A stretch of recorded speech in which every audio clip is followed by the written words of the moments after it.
Mais je crois que ce que l'Esprit a mis à mon cœur d'apporter ce matin est très important. C'est pratiquement un résumé de tout le livre pour ceux qui n'ont pas eu l'occasion de participer à ce moment. Je vais faire un résumé de ce livre de Néhémie, de ces 13 chapitres que nous avons parcourus au cours de notre moment de jeûne et de prière. Nous sommes aujourd'hui à l'apothéose, à la fin de notre moment. Ce jour est un jour spécialement pour proclamer la bénédiction et la restauration du peuple de Dieu. Parce qu'un travail spirituel vient d'être achevé et un travail très important dans la vie de l'Église et dans la vie individuelle de chacun. Je bénis déjà la vie de tous ceux qui ont participé. Tous ceux qui n'ont pas pu aussi, je pense que si vous assistez à ce culte ce matin, c'est une grâce, parce qu'il y a une bénédiction toujours qui est rattachée à la fin de toutes choses. Le thème était notre engagement envers Dieu.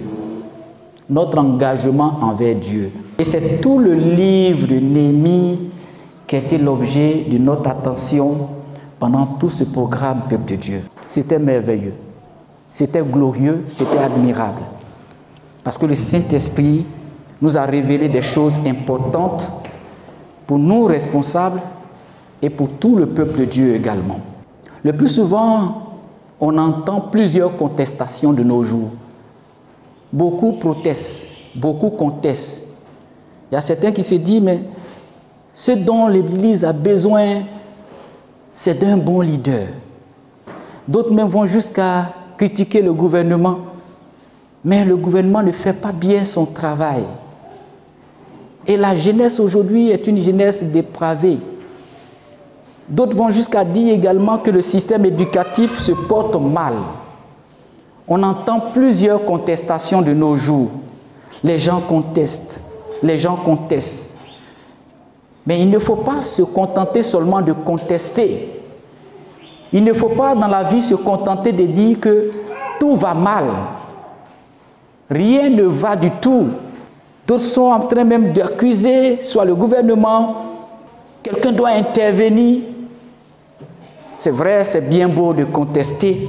Les prophètes sont nombreux aujourd'hui de nos jours, peuple de Dieu. Il est facile d'examiner, d'analyser et de régler les choses en parole. Tous les problèmes avec les paroles, on parle, mais il faut aller au-delà des paroles. Qu'est-ce que toi tu peux faire pour arranger la situation? C'est vrai que ça ne va pas ici, ça ne va pas par là, mais quelle est toi ta responsabilité? Qu'est-ce que tu peux apporter pour améliorer? Au temps de Néhémie également, il a vu que les murailles de Jérusalem étaient en défaillance. Les murailles de Jérusalem étaient infiltrées. Il y avait des trous partout. Lorsqu'il a appris la nouvelle, il ne s'est pas limité à contester. Mais il a dit, qu'est-ce que je peux faire pour améliorer? Qu'est-ce que je peux faire pour régler le problème? Ce qui est vraiment nécessaire, ce ne sont pas les personnes qui se contentent de discuter d'un problème, d'une situation et qui restent là à ne rien faire. Ce qui est nécessaire, Dieu veut que tu entreprennes quelque chose. Toi, tu as aussi un rôle à jouer dans la reconstruction de ton pays. Tu as un rôle à jouer dans ta famille. Si tu vois que la famille se porte mal, le Seigneur te mandate également à faire quelque chose. Néhémie a souffert en prenant conscience d'un problème. Un problème de Jérusalem. Un problème de Jérusalem qui est son peuple, qui est sa ville.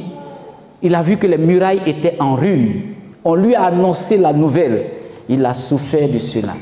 Mais au lieu de se plaindre ou de s'apitoyer sur son sort, il est passé à l'action. Dieu veut que nous passions à l'action, peuple de Dieu. Dieu voulait qu'il motive les Juifs à reconstruire la muraille. Dieu voulait qu'ils agissent maintenant même, sans tarder. Et Néhémie a écouté Dieu. Vous savez, il a été obligé d'abandonner il a quitté ses hautes fonctions parce qu'il était fonctionnaire auprès du roi perse Artaxerxès. Mais il a demandé la permission d'aller sauver son peuple, d'aller sauver Jérusalem. Et aussitôt, la parole de Dieu déclare, il a obtenu de cette autorité de ce roi l'accord pour partir rebâtir la muraille. Et il est arrivé, peuple de Dieu, il a su organiser, il a su prévoir, il a su même affronter l'opposition, il a supervisé, il a encouragé les Juifs, ses compatriotes. Il est allé jusqu'à reconstruire la muraille. Et la muraille a été achevée. Néhémie était un homme d'action, peuple de Dieu. Un homme d'action. Mais au début du récit, on voit que Néhémie a appris des compatriotes que la muraille et les portes de Jérusalem étaient en ruine. C'était une mauvaise nouvelle. Mais cette nouvelle-là s'est transformée en un fardeau. Un fardeau pour lui, peuple de Dieu. Beaucoup aujourd'hui ne prennent pas comme un fardeau les problèmes de société, les problèmes de leur famille, les problèmes de leur maison. Mais Néhémie a pris ça comme un fardeau qu'il fallait absolument trouver la solution à ce fardeau. Et le moment venu, il a demandé la permission au roi Artaxerxès, et cette permission lui a été octroyée, et il est parti avec l'accord du roi pour sauver sa patrie, pour sauver sa nation.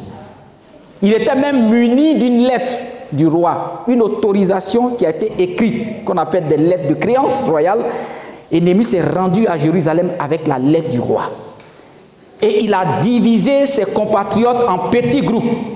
Et il a assigné à chaque section précise des rôles dans la reconstruction. Il a dit, bon, ce groupe-là, c'est vous qui allez travailler sur cette section du bâtiment. Vous, vous allez travailler sur cette tour. Vous, vous allez travailler de tel côté. Vous serez à l'est. Vous serez à l'ouest. Il a su repartir les tâches. Et chaque section, chaque petit groupe était à la tâche. Voici un homme d'action qui agit. Il sait diriger, il sait organiser le travail. Le travail ne s'est pas fait cependant sans opposition, peuple de Dieu. Il y a eu des oppositions. Chaque fois, il y a des oppositions. Vous savez, un combat est toujours un combat entre des personnes qui s'opposent. Et on ne gagne pas un combat sans opposition. On ne gagne pas un combat sans opposition. Tu ne peux pas toi-même là être là, tu te combats toi-même et puis tu te gagnes. Non. Il faut qu'il y ait opposition pour qu'il y ait un gagnant.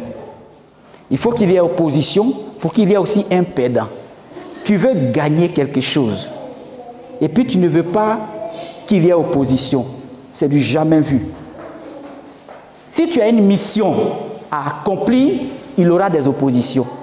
Et pour que tu gagnes, pour que tu réussisses, il faut absolument qu'il y ait opposition. Personne n'a gagné sans opposition. Personne n'a gagné un combat en croisant les bras. Dis-le-moi, est-ce que tu connais quelqu'un qui a gagné un combat, qui est resté là sans opposition et puis il a gagné un combat? Jamais. Ça n'existe pas. Tu es dans un combat, il y a opposition. Pour que tu gagnes, il faut qu'il y ait opposition. Il faut que quelqu'un te combatte pour qu'on sache qui a gagné, pour qu'on sache aussi qui a perdu. Aujourd'hui, on veut gagner, mais on a peur des oppositions. On veut gagner, mais on redoute les Sambala et les Tobija. On veut réussir le ministère, mais on a une peur bleue des oppositions qui se lèvent. S'il n'y a pas de vent contraire, quel jour tu vas fêter ta victoire? Il faut qu'il y ait des vents contraires pour qu'un jour, quand toi-même tu t'asseyes comme ça, là, tu t'assois comme ça, là, tu sais que tu es quitté loin. Il y a eu des moments même où on t'a abandonné. Il y a eu des moments même où les gens t'ont insulté. Il y a eu des moments même où ils se sont moqués de toi. Mais tu as tenu ferme. C'est là, quand tu t'assois là, que tu vois ton succès, que tu vois ta réussite. Tu regardes derrière, tu sais que tu es quitté loin. Un vrai homme, une vraie femme, c'est comme ça. Tu ne peux jamais remporter la victoire dans ce monde sans combat. Tous ceux que vous allez voir qui ont remporté des victoires, les champions ont été combattus. Les champions de boxe, les champions même qui ont gagné des coupes Cannes, il y a eu des combats, il y a eu des matchs acharnés, il y a eu parfois même des défaites, il y a eu des moments où on s'est moqué d'eux. Ils n'étaient même pas encore en quart de finale, ils ont failli même rater, mais ils ont affronté des équipes et par la grâce de Dieu, ils ont pu marquer un but, 1-0, et ils sont aujourd'hui en quart de finale. Il aura les demi-finales encore, et il aura la finale. Tu ne peux pas atteindre la finale sans que tu aies des oppositions. À quelle étape sommes-nous, peuple de Dieu? À quelle étape es-tu de ton combat spirituel?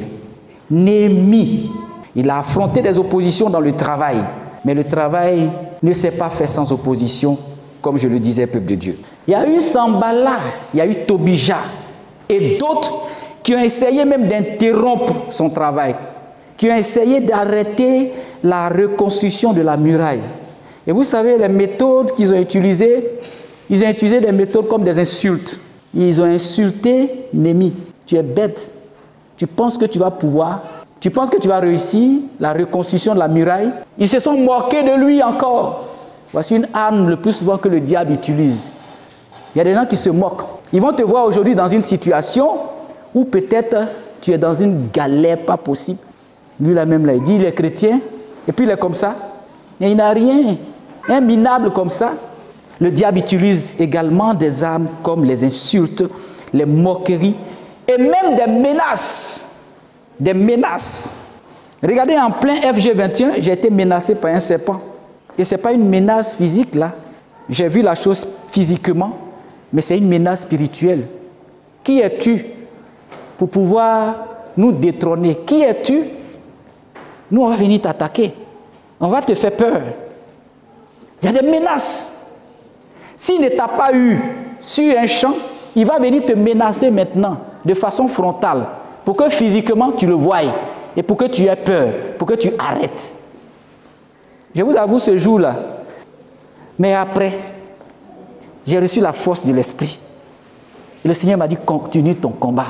Le plus important, j'ai voulu te montrer ça pour que tu saches où tu es actuellement. Là, ce que tu es en train de faire, ça dérange. Pour dire, c'est une menace, mais ne t'arrête pas. Donc, vous voyez que le diable utilise plusieurs stratégies. Menace frontale. Je suis là parce qu'il est dérangé. Et Sanballat et Tobija ont fait ces menaces-là contre Néhémie. Et même, ils ont utilisé le sabotage. Ils ont utilisé aussi des armes comme ce qu'on appelle rumeurs, les fausses informations. Ils ont dit, mais toi, Néhémie, là, viens, on va échanger. Viens, on va discuter. Parce que ce que tu es en train de faire, là, tu veux te révolter contre le roi perse. Donc, on te donne rendez-vous. Viens, on va échanger. Et puis, on verra.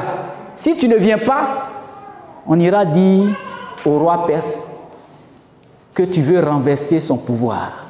Imaginez-vous, on les accuse déjà de vouloir renverser un pouvoir. On l'accuse. Les fausses informations, ils ont fait couler des rumeurs partout dans la province. Néhémie veut envoyer notre gouvernement. Néhémie veut renverser le gouvernement. Néhémie veut faire un coup d'État. Tout ça, il écoute. Mais qu'est-ce qu'il a fait, peuple de Dieu? Il prie et puis il continue le travail. Il prie et puis il continue le travail. La prière lui permet de rester calme, de gérer son émotion. La prière lui permet de ne pas avoir peur. La prière lui permet de confier à Dieu la vengeance. La prière lui permet de ne pas se rendre justice. Quand quelqu'un t'attaque, tu veux aussi l'attaquer. Mais quand tu as l'esprit, tu te temporises. Au calme. Au calme. Ne te rends jamais justice, peuple de Dieu. En te rendant justice, toi-même, tu peux gâter quelque chose. Je vais dire à tout le peuple, à tout le monde, même à nos enfants, vous qui êtes à l'école, s'il y a un ami qui vous a insulté, s'il y a quelqu'un qui vous a tapé, ne le tapez pas. Allez dire ça au maître. Ou bien allez dire ça à papa. Allez dire ça à maman. En le tapant, le diable peut utiliser quelque chose et puis vous avez gâté quelque chose. Peut-être même que c'était un mort à bilan. Mais vous l'avez tapé, il tombe. Et puis quelque chose lui arrive. On va vous arrêter. À Dieu la justice, à Dieu la vengeance. Néhémie a compris ça. Quand on l'insulte, quand on le menace, quand on fait couler de fausses informations contre lui, sur lui, il prie, mais il n'arrête pas son travail. Je vais dire à quelqu'un, tu as une mission accomplie, tu as une tâche accomplie, tu as le fardeau de ta famille sur toi, tu as un fardeau de ta réussite, tu es en train de combattre pour ton succès, combattre pour le succès de ta famille, de ta maison. Le diable voudrait que tu arrêtes, mais ne t'arrête pas. Il aura des menaces, il aura des oppositions, il aura des crises, mais ne t'arrête pas. Il y a eu même certains travailleurs qui ont été pris de panique, d'autres se sont fatigués à cause des menaces, à cause des rumeurs. Il y a eu beaucoup de découragement parmi les Juifs qui travaillaient. Mais Néhémie a recouru à une autre stratégie, tout simplement pour contrecarrer les adversaires. Dieu te donnera toujours des idées quand tu es attaqué. Peuple de Dieu, le Seigneur te donnera toujours des stratégies quand tu te mets à prier. La prière ouvre l'esprit. La prière ouvre l'intelligence. La prière permet de recevoir la direction de Dieu. Et le Seigneur nous donne cette âme. Et Néhémie a su utiliser la prière. Et le Seigneur a révélé des stratégies. Il priait. Il a reçu l'encouragement de Dieu. Il a mis en place des gardes. Gardes pour surveiller ceux qui travaillent. De jour comme de nuit. Il y avait des gardiens. D'autres travaillaient, d'autres qui assuraient la garde. Il dit, vous, à tour de rôle, pour ne pas que le travail s'arrête, parce qu'on ne sait jamais à quel moment Sanballat et Tobija vont nous surprendre pour nous attaquer. Il a mis des gardiens, surveiller le travail. Ça continue. Et en aucun moment, Néhémie n'a arrêté le travail. C'est extraordinaire. Peuple de Dieu, parfois on arrête. Parfois on est fatigué. Parfois on est angoissé. Parfois on a peur. On peut même arrêter de venir à l'église. C'est une période. Et puis après on ressurgit. Mais c'est ce que le diable veut. Et Satan, il est l'ennemi de notre destinée. Le travail que tu dois faire efficacement, tu dois le faire sans arrêt, sans compromission. Dieu nous appelle à être engagés pour son œuvre, à nous engager pour la reconstruction des murailles. Mais quand tu arrêtes, l'ennemi prend le dessus. Parce que son rôle, c'est de te faire arrêter. Mais depuis là, je fais, pourquoi il n'arrête pas? Depuis là, je suis en train de vider même le coin. Mais pourquoi il n'arrête pas? Depuis là même, tous ses amis qui l'accompagnaient là, je les enlève devant lui. Mais pourquoi il n'arrête pas? Depuis là même, je ne veux pas qu'il avance. Mais lui, il continue de prier seulement. Depuis là même, cet hôtel de prière qu'il a commencé à minuit ou bien à 2 h du matin, là, je veux qu'il arrête. J'envoie sommeil. Mais il se lève malgré sommeil quand même pour prier. C'est quoi ça? Il me dérange, ce monsieur. Elle me dérange, cette dame. Oui, c'est un hôtel que tu as dressé. Tu as détruit l'hôtel de Baal, mais tu as mis hôtel de prière. Continue, n'arrête pas. Ce n'est qu'à te coûter ce que ça va te coûter. On ne peut pas offrir un sacrifice qui n'a pas de valeur à Dieu. Vous savez, quand on offre quelque chose à Dieu, il faut que ça ait de la valeur. Ta privation de sommeil, là, ça a de la valeur pour Dieu. Voici quelqu'un, pendant que tout le monde dort, il prie. Voilà une femme, pendant que tout le monde dort, elle prie. Elle élève des prières. C'est un autel, c'est un sacrifice à Dieu. Ce n'est pas l'argent seulement on sacrifie, mais c'est ton temps de sommeil là. Tu as dit, Seigneur, je dresse cet autel là et j'invoque le feu du Saint-Esprit pour consumer afin qu'une odeur de bon parfum, d'agréable parfum arrive à Dieu. Vous savez, il y a des autels que Dieu agrée. Et c'est des sacrifices de bonne odeur. Néhémie a su dresser l'autel. Je ne vais pas arrêter le travail. Je vais encourager. S'il y a des personnes qui sont découragées, je vais les encourager. S'il y a des personnes qui sont faibles, qui ont peur, je vais monter la garde. Vous, gardez-les. S'il y a un problème, qui sont en train de venir nous attaquer, vous qui avez la trompette, signalez que les gens viennent. Il y avait d'autres qui avaient des trompettes. Tout le long du mur, ça construisait par petits groupes, section par section. D'autres même travaillaient directement devant leur maison. Parce que c'est plus facile pour toi de travailler devant ta maison. Quand tu es devant ta maison, tu peux être en train de travailler avec toute ta famille. C'est à côté. Et puis tu travailles bien même quand c'est devant ta maison, parce que le mur que tu es en train de bâtir, la muraille que tu es en train de bâtir devant ta maison, c'est pour sécuriser les portes aussi de ta maison. Là, tu t'investis. Néhémie était quelqu'un qui était intelligent. Le Seigneur lui a donné la sagesse pour organiser le peuple de Dieu. Et on a besoin de telle sagesse, peuple de Dieu, dans l'œuvre de construction de l'Église. Il y a des stratégies que l'ennemi met sur place. Parce que Satan aussi réfléchit pour nous attaquer. Il connaît nos faiblesses. Il connaît nos faiblesses. Il connaît nos attachements. Il peut m'attaquer les choses auxquelles nous sommes attachés. Pour qu'on soit découragé. Je me suis attaché à cette chose. Si cette chose me lâche, si cette chose m'échappe, automatiquement, je ne peux plus rien faire. Mais cette chose-là n'est pas la source. Elle n'est qu'un instrument que Dieu peut utiliser. Les instruments, là, on change. On change les instruments. J'utilise un instrument, aujourd'hui, ça vieillit, je peux changer. Mais la source, là, elle est intarissable. Recherche la source dans ta vie. La source de ton miracle, la source de ta bénédiction, c'est Jésus-Christ de Nazareth. Dieu peut utiliser des hommes et les hommes passent. Dieu peut utiliser ta maman à un moment donné. Vous voyez, on avait notre mère ici, elle n'est plus. Maman Bablignon, elle était toujours là en prière pour l'église. Mais aujourd'hui, elle n'est pas là. La seule personne qui était là, toute tête blanche, collée là. Mais ses prières pour l'œuvre avaient de l'impact. Et aujourd'hui, elle n'est pas là. Elle a été un instrument, mais elle n'est pas la source. Si elle n'est pas là, le ministère doit demeurer. Elle n'est pas la source, elle est un instrument. Donc ne te dis pas que celui-là il n'est pas là, celle-là il n'est pas là. Donc tout est fini pour moi. Néhémie s'est dit, même s'il y a les défections, je les encourage. La source, c'est Dieu. Et il n'a pas prié pour que les oppositions disparaissent, pour que les oppositions se taisent, pour que les oppositions soient aussi frappées.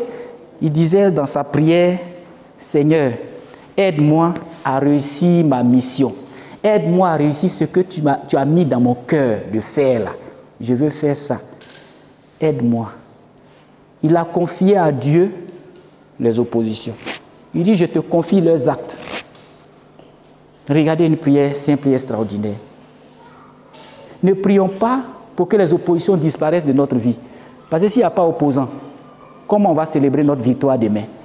Si toi tu es là, personne ne s'oppose à ton ministère. Personne ne t'empêche d'avancer. Tu es là comme ça, tout roule. Où tu vas? C'est quelle victoire tu vas célébrer demain? C'est quand il y a des oppositions, quand il y a des attaques, et que demain, tu remportes la victoire, tu sais que tu as réellement combattu. C'est là que le Seigneur te dira un jour, bon et fidèle serviteur, entre dans la joie de ton maître. Parce que je t'ai vu à l'œuvre, il y a eu des vents qui ont soufflé sur toi, il y a eu des catastrophes qui sont arrivées, il y a eu des pertes en vie humaine, mais tu as demeuré dans la foi. Tu es un homme de qualité, tu es une femme de qualité. Ce sont les personnes qui ne s'arrêtent jamais et qui n'arrêtent jamais le travail de Dieu. Néhémie était cette sorte de personne. Peuple de Dieu.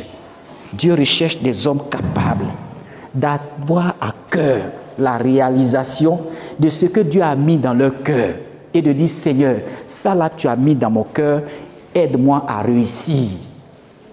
Aide-moi à assumer ma responsabilité jusqu'au bout. Et c'est ce que Néhémie a fait, peuple de Dieu. C'est alors qu'il y a eu des problèmes qui ont surgi même aussi en interne Vous voyez, le diable n'attaque pas seulement de l'extérieur, hein. À l'intérieur aussi, il y a eu des oppositions. Parmi les Juifs eux-mêmes, parmi ceux-mêmes qui travaillaient à la reconstruction de la muraille de Jérusalem, il y a eu des problèmes internes qui ont surgi. C'est pour dire que dans une famille, il peut y avoir des problèmes à l'intérieur de la famille. Ce n'est pas seulement dehors que les problèmes viennent pour attaquer, mais des problèmes peuvent surgir à l'intérieur. S'il y a des personnes qui se sont unies pour travailler ensemble, pour mener le même combat, Satan aussi il agit à l'intérieur. À l'intérieur, parmi les Juifs, il y a eu des problèmes qui ont surgi. Ou des Juifs qui étaient aisés, qui étaient riches, ont tiré profit de la situation difficile de leurs compatriotes et les ont opprimés, les ont exploités. Il y a d'autres même qui faisaient des prêts à ceux qui étaient pauvres, mais avec intérêt. Je sais que tu as besoin d'argent, hein? Tu as besoin de combien? Ok. Et ceux qui sont riches là, ils donnent crédit. Tu as besoin de 100 000, non? Bon, je donne 100 000 francs, mais tu vas me rembourser 150 000. Hein? Et ils ont commencé à faire ça. À leurs propres frères. Quelqu'un souffre à côté d'eux. Au lieu de partager, mais il dit, bon, je te donne 100 000. Hein? Bon, je te donne 100 000. Comme tu es dans les problèmes là, je sais que tu as perdu ton papa. Hein? Je te donne 100 000, mais tu vas me rembourser 150 000. Quand Néhémie a appris ça, il s'est révolté. Il a eu une colère. Il dit, mais pourquoi vous faites ça à vos propres frères? Et puis quand Borgé ne rembourse pas, les enfants de Borgé, ils deviennent mes esclaves. C'est-à-dire qu'ils vont travailler pour moi jusqu'à ils vont rembourser l'argent. Et c'est ce qui se passait en interne parmi les Juifs. Les riches exploitaient ceux qui sont pauvres. Leur donnaient des crédits avec des intérêts. Néhémie a eu vent de ça. Il a convoqué une réunion. Pourquoi vous faites ça à vos propres compatriotes, à vos propres frères? Remettez-leur leur argent. Tous les intérêts que vous avez fait payer. Et puis redonnez leurs enfants. Ils ne doivent pas être votre esclave, vos esclaves. Ce que vous devez faire, c'est partager. Si vous avez plus, partagez à vos frères. Et c'est ce qu'il a fait. Il était toujours là pour régler les problèmes. Il ne sautait pas des problèmes, mais il les réglait parce qu'il avait une vision. Il avait un travail à faire, un travail de réforme. Et vers la fin des travaux, peuple de Dieu, Sanballat et Tobija aussi, ils se sont mis encore à combattre. Les travaux étaient presque finis, ils ont surgi encore. Leur groupe là, Tobija, Sanballat et leurs amis, ils ont tenté une dernière fois, le dernier kata, pour arrêter le travail. Voici quelqu'un qui est déterminé, qui continue de travailler. Découragement vient, il est fort. On l'insulte, il est calé. On se moque, il est calé. On ferme ici, il ouvre ici. On veut l'arrêter, il ne s'arrête pas. On le convoque à réunion, je ne vais pas à votre réunion là. Parce que si je vais là-bas, je vais arrêter le travail que j'ai à faire. Je ne dois pas arrêter le travail que j'ai commencé à faire. Vous savez, parfois le diable veut nous arrêter par tous les moyens. Peuple de Dieu, regardez en esprit et vous allez voir. Toutes les tentatives du diable, c'est pour vous arrêter. Regardez le combat que vous menez même pour venir les dimanches. C'est dimanche-là qu'on convoque réunion. C'est dimanche-là parfois que vous avez petite maladie. C'est dimanche-là parfois, quand vous voulez vous lever comme ça, là, vous êtes lourd comme ça. C'est dimanche-là parfois que quelqu'un vous appelle pour le travail. Un combat permanent. Ça ne vous fait pas voir l'ampleur du combat spirituel dans lequel nous sommes. Vous pensez que c'est un jeu? Dieu veut vous bénir. C'est pour ça que ce combat est là. Il est rude. Mais quels sont ceux qui vont rester? Quels sont ceux qui vont demeurer jusqu'au bout? Quels sont ceux qui vont voir la gloire de la dernière maison? Quels sont ceux qui vont assister à la transformation, au renouvellement des choses? Quels sont ceux qui vont voir cela? Vous pensez qu'être pionnier d'une œuvre là, c'est de l'amusement? Ça doit être pour vous une passion. Tu dis, moi, je peux changer les choses. Moi, je serai à mon poste. Moi, je servirai mon Dieu. Moi, j'y serai. Moi, j'y serai. Moi, je verrai la gloire de Dieu. Moi, je me tiens à la brèche. Moi, je prierai pour cette église. Moi, j'irai jusqu'au bout avec le Seigneur. Moi, je me tiens sur la brèche. Moi, je n'arrête pas. Même si on m'appelle, attendez. Je finis d'abord mon travail de Dieu et je viens. Quels sont ceux qui vont faire cela? Regardez Néhémie.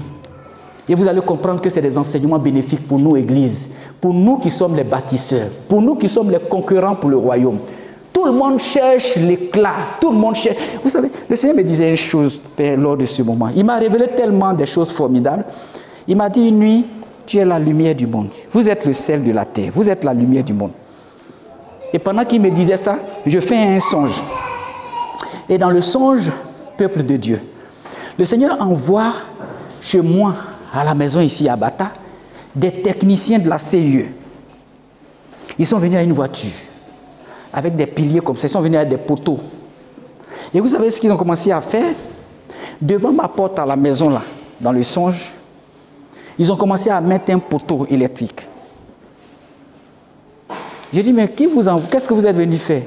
Il dit, non, on est venu restaurer le lampadaire qui est ici. Parce qu'il y a quelqu'un qui a détourné le courant qui est chez toi. On est venu remettre à la place. Il dit, en bon, gloire à Jésus. Et puis ils ont commencé à travailler pour déposer la lampe. Il me dit, il y a un voisin qui a pris la lumière. Donc on est venu déposer ça. Je me lève, je prie pour le songe. Et l'Esprit me révèle pendant la prière. Je t'ai dit que tu es le sel de la terre, tu es la lumière du monde. Et plus loin, il me dit, on n'allume pas une lumière pour la mettre sous le boisseau. Mais j'ai restauré ta lumière. Je l'ai mis sur le chandelier pour que ça puisse éclairer. Et en me parlant ainsi, il te parle, toi, Église. Parce que moi, je suis là en tant que serviteur de Dieu. Et quand je prie, c'est pour tout le monde aussi. Donc Dieu est en train de te parler et te dit que tu es la lumière, tu es le sel de la terre. Et ce qu'il me disait là, c'est conforme à la parole de Dieu. Regardez dans Matthieu 5, versets 12 à 14. Vous allez voir que c'est écrit, vous êtes le sel de la terre, vous êtes la lumière du monde. Aujourd'hui, beaucoup de personnes, leur lumière là, c'est en bas de table. Le diable a déposé ça en bas de table. Il n'a aucun éclat maintenant. On ne les voit même pas. On ne les calcule même pas. Mais tu dois être calculé parce que ta vie doit être un impact. Ta vie doit être un impact. Quand tu passes, on doit savoir qu'il y a quelqu'un qui passe. Quand tu passes, on doit savoir qu'il y a une femme qui passe. Quand tu arrives dans un milieu, on doit savoir qu'il y a un général de Dieu, un puissant homme dans la prière qui est arrivé. Quand tu arrives dans un village, il faut que tous les sorciers sachent qu'il y a un chrétien qui est là. Il y a une lumière qui est là. Quelque chose va bouger dans l'atmosphère. Quelque chose va impacter la vie de ce village. Seulement quand tu foules le pied de cet endroit. Nous sommes le sel de la terre et nous sommes la lumière du monde. Si le sel perd sa saveur, avec quoi la lui rendra-t-on, peuple de Dieu? Néhémie était la lumière, il était le sel. Et malgré que les travaux ont été perturbés vers la fin, rien n'a arrêté Néhémie. Il a tenu bon. Et la muraille a été achevée et terminée en 52 jours. 52 jours. 52, c'est aussi le chiffre de la perfection. Parce que tu prends 5 et 2, ça fait 7. Pour ceux qui ont l'habitude de calculer les chiffres, on dit le plus souvent le chiffre 7, c'est le chiffre de la perfection. Dieu veut nous emmener à la perfection. Et le Seigneur a dit dans sa parole, où il est écrit, je suis persuadé que celui qui a commencé en vous cette bonne œuvre la rendra parfaite jusqu'au jour du Seigneur. Dieu a commencé une bonne œuvre en toi. Il est en train de t'amener à la perfection. Si tu ne le sais pas, je te dis aujourd'hui, il aura des crises, il aura des moments difficiles. Tu vas parfois pleurer même. Tu vas dire, mais Seigneur, qu'est-ce qui se passe? Je suis le seul à souffrir dans le monde. Il est en train de t'emmener à la perfection. Un jour, tu vas t'asseoir et tu vas rire toi-même de tes pleurs. Là, je pleurais hier là pour rien. C'est là je devais arriver. Oui. Vous savez, on a pleuré. On a tous pleuré un jour. Moi, j'ai pleuré en cherchant des diplômes. J'ai pleuré même en cherchant l'élévation. J'ai pleuré en cherchant la promotion. J'ai pleuré. Je disais, mais Seigneur, moi aussi, fais quelque chose. Je pleure. Je passe concours, ça ne marche pas. Mais aujourd'hui, là, j'ai ça. C'est pourquoi je pleurais hier, là. J'ai ça maintenant. Et puis je regarde et je dis, oh, vraiment, mes pleurs étaient inutiles alors. Seigneur, tu pleures, mais c'est pour t'emmener à la perfection. Tu pleures aujourd'hui, mais c'est pour t'emmener à la gloire. Tu es triste certainement aujourd'hui, tu crains quelque chose, mais tout ça, c'est pour t'emmener à la perfection. Alléluia. Dieu veut nous rendre parfaits. Dieu veut que nous redynamisons notre vie de prière. Dieu veut que tu te rapproches davantage de lui. Prends les événements qui t'arrivent comme des catalyseurs, comme des choses qui doivent te pousser à une vie de prière. Celui qui a vu ses pans et celui qui n'a jamais vu ces pans-là, il ne peut pas voir, il ne peut pas comprendre la peur qu'on a en voyant un serpent. Celui qui a vu lion parfois et celui qui n'a jamais vu, il ne peut pas comprendre la peur que tu as quand tu vois un lion en face de toi dans la brousse. Je vais te dire, tu vois un lion. Ça doit te transformer toi-même en un plus que lion. Par la puissance du Saint-Esprit. Tu vois un Goliath. Ça doit te transformer en un David. Tu vois un géant. Mais le Saint-Esprit veut mettre en toi la capacité de découvrir le géant qui est en toi. Parce que le géant qui est en toi, c'est Jésus-Christ de Nazareth. Il est plus géant que le géant que tu vois. Il est plus grand que toute situation, plus fort que tout ce qui est force. La gloire de l'Éternel en nous. Et celui qui est en nous est plus fort que celui qui est dans le monde. Sachons le peuple de Dieu et ne baissons jamais les bras. 52 jours ont suffi, sans relâche, pour terminer les travaux. Quel formidable monument à l'amour et à la fidélité de Dieu. Peuple de Dieu. Ennemis même et amis étaient confondus en reconnaissant l'intervention de Dieu. Quand la tâche s'est achevée, les Sambala, les Tobija ont dit, ouf, ah bon? Ils ont pu construire ça. Ceux qui applaudissaient ont applaudi. Ceux qui étaient ennemis étaient étonnés. Tout le monde. Et ils ont découvert que Dieu est dedans. Aujourd'hui, les gens ne pensent pas que Dieu est dedans. Dieu, ils se disent que Dieu n'est pas avec toi. Pourquoi? Parce que tu souffres actuellement. Pourquoi? Parce que tu pleures actuellement. Dieu n'est pas avec toi. Si Dieu était avec lui, est-ce qu'il allait être comme ça? Si Dieu était avec lui, est-ce qu'il allait être en train de chômer? Si Dieu était avec lui, est-ce qu'il allait être comme on le voit maintenant? Ils n'ont pas la connaissance de la vision de Dieu dans ta vie actuellement. Mais un jour, quand le travail sera achevé, ils vont découvrir avec leurs gros yeux que Dieu était avec toi. Sambala et Tobija étaient surpris de voir la muraille terminée. Et ils ont su que Dieu était avec Néhémie. Néhémie a su organiser ensuite, parce qu'après la reconstruction, il ne s'est pas encore arrêté là, peuple de Dieu. Il a réorganisé encore la vie du peuple. Il a procédé à un dénombrement, il a désigné des différents responsables. Et un jour même, Esdras, le prophète, a présidé un temps d'adoration. Tout le peuple. Néhémie les a rassemblés autour d'un culte de louange et d'adoration. Et Esdras a lu ce jour-là la parole de Dieu. Il a lu le Pentateuque, les 5 premiers livres de la Bible. Il les a lus pendant un quart de la mi-journée, un quart de la journée. Et ce jour-là, il a fait la lecture un quart, et le deuxième quart, ils ont adoré, ils ont loué le Seigneur. C'est là qu'ils ont reconnu qu'ils avaient péché. Et c'est là, ce jour-là, qu'ils se sont humiliés devant Dieu et ils ont décidé de changer leur façon de vivre. La parole de Dieu transforme. Beaucoup aujourd'hui ne veulent pas écouter la parole, ne veulent pas entendre la parole de Dieu, ne veulent pas s'asseoir et découvrir ce que Dieu peut faire. En écoutant la parole de Dieu, il peut arriver quelque chose dans ta vie. Un réveil spirituel et puissant est arrivé au niveau du peuple de Dieu et ils se sont engagés à servir fidèlement l'Éternel, leur Dieu. Et ils ont réaffirmé leur foi lorsqu'ils ont écouté la parole de Dieu ce jour-là. La parole nous fait du bien, peuple de Dieu. Elle restaure notre âme. Et pour terminer, peuple de Dieu, Néhémie a dressé une liste des clans de famille, des chefs de famille, et il a organisé la dédicace, l'inauguration de la muraille. Et le travail, il a permis aussi de purifier tout le pays ce jour-là par des cultes de louange et d'adoration. Et à la fin, ils ont pris des décisions. Il y a eu des réformes sur le plan spirituel.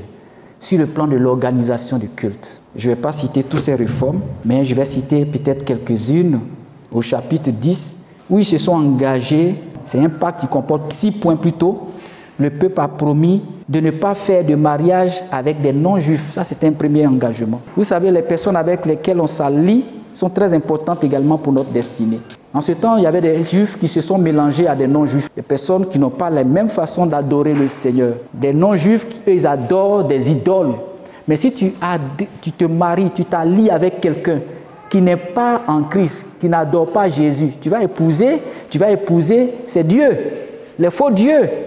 Regardez le roi Salomon, avec ses nombreuses concubines, ses nombreuses femmes, qui n'étaient pas juives, qui étaient des femmes étrangères. La bonne destinée de Salomon a été écroulée par son mariage. Il faut prendre des résolutions dans ta vie maintenant. Que tu as entendu la parole de Dieu, il y a des choses qui doivent changer.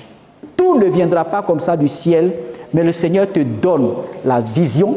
Et quand tu as la vision, peuple de Dieu, sache que avec la vision, on ne reste pas là, assis, pour dire, ouais, j'ai la vision, je sais que le Seigneur m'a mandaté à une bonne vision, à une bonne destinée, je suis appelé à être un grand prophète, un grand pasteur, oh, j'ai la vision. Non, non, non, non, non, non.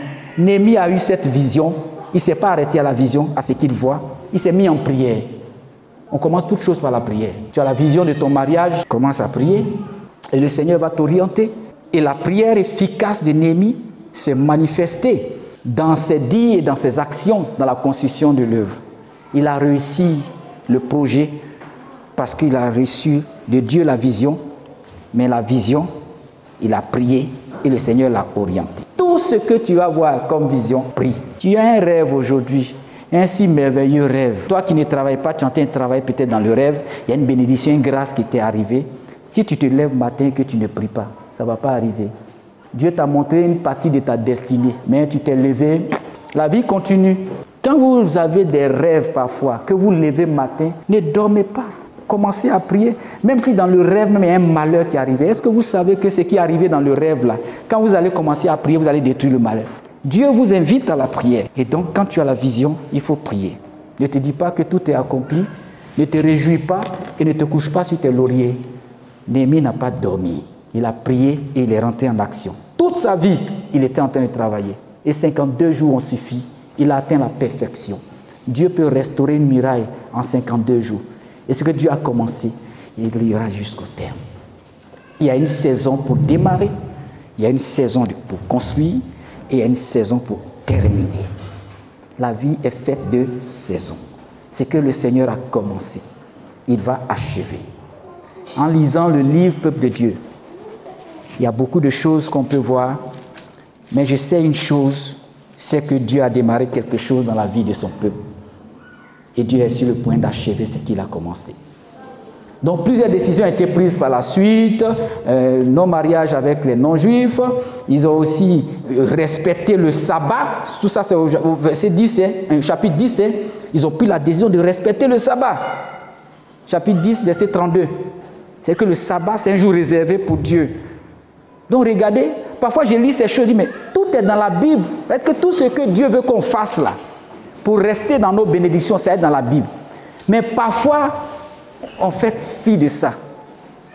Même le Seigneur allait dire même à certaines personnes, laissez les morts ensevelir leurs morts. Où il a dit à un de ses disciples, viens sur moi.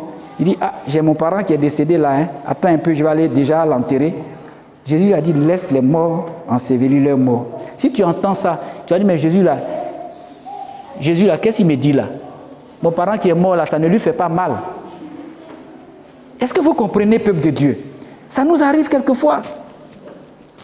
On préfère privilégier quelque chose qui nous attire automatiquement. On laisse d'abord pour Dieu là, et puis après, on revient prendre pour Dieu. Non, hein? La vie chrétienne, ce n'est pas ça. Cherchez premièrement le royaume et la justice de Dieu.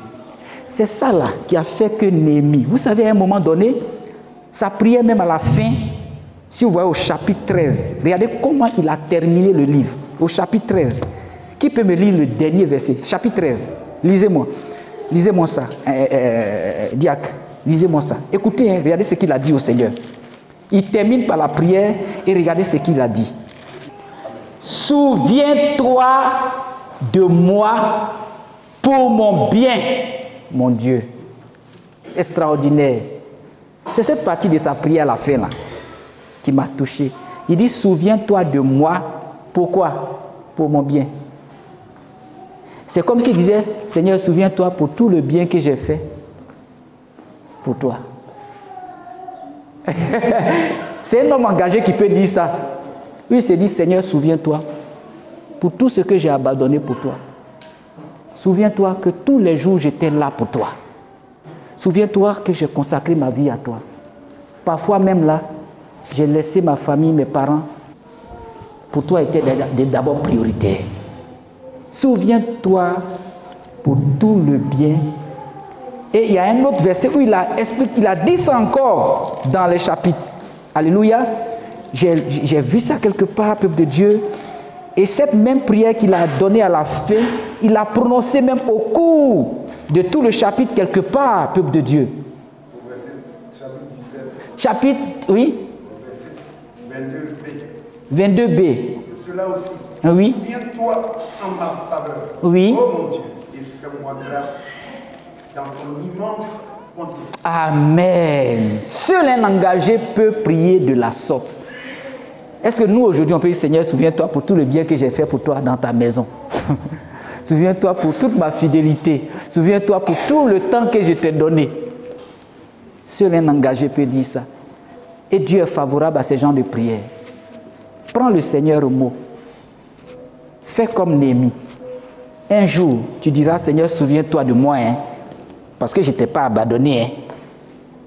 Tout le monde t'a abandonné, mais moi, je suis resté là. Hein. Donc, ce que tu vas faire là, fais-le. Réclame. Tu peux réclamer ça à Dieu. Et Dieu va faire. Soyons des Néhémies de notre génération. Ne regardons pas les problèmes et puis ne disons pas, oh, ne soyons pas des gens qui contestent seulement. Des gens qui critiquent seulement. Oh, cela, c'est pas bon. C'est pas bon. Toi, tu fais quoi? Oh, ceux-là, ils ne sont pas à leur place. Où toi, tu es? Tu es à quelle place?